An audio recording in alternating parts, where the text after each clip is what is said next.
ইস্কনের সন্ন্যাসী চিন্ময় কৃষ্ণ প্রভুর গ্রেফতারের পর উত্তাল বাংলাদেশ। বেড়ে চলেছে সংখ্যালঘুদের ওপর অত্যাচার। আলাদা করে টার্গেট হচ্ছেন ইস্কনের সদস্যরা।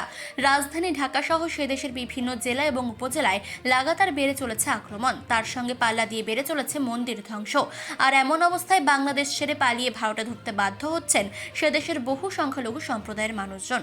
কিন্তু সম্প্রতি তাতেও বাদ সেধেছেন ইউনিসের পুলিশ প্রশাসন। রবিবার ভারতে আসার সময় বেনাপোল সীমান্তে আটকে দেওয়া হয় ইস্কনের এক সন্ন্যাসী দলকে।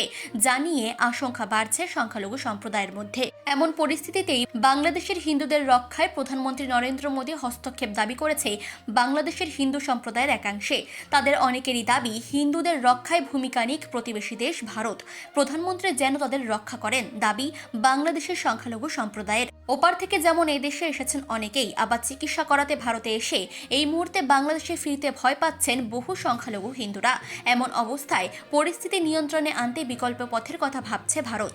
বিভিন্ন সংবাদ সূত্রে জানা গিয়েছে, উত্তর পূর্ব ভারতের অশোকরিপুর সংলগ্ন বাংলাদেশ সীমান্তে বিপুল সেনা মোতায়েন করেছে ভারত। সংবাদ সূত্রে জানা গিয়েছে, ইতিমধ্যেই বাংলাদেশের চট্টগ্রাম জেলার সংলগ্ন সীমান্তে প্রায় ৩৫,০০০ সেনা মোতায়েন করা হয়েছে। সেই সঙ্গে বাংলাদেশের দিক তাক করা হয়েছে পিনাকা গাইডেড মিসাইল, যার রেঞ্জ ৭০ থেকে ৭৫ কিলোমিটার। প্রয়োজনে পরমাণু অস্ত্র বহনেও সক্ষম এই ক্ষেপণাস্ত্র।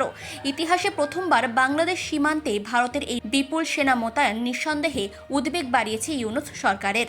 তবে বাংলাদেশের মতো ছোট দুর্বল দেশের বিরুদ্ধে আদৌ ভারত সামরিক বল প্রয়োগ করবে কিনা তা নিয়েও আশঙ্কা প্রকাশ করেছেন অনেকেই। চিফ এডিটর জিতেন সরকারের রিপোর্ট, চেতনা বার্তা। জেগে থাকে, জাগিয়ে রাখে।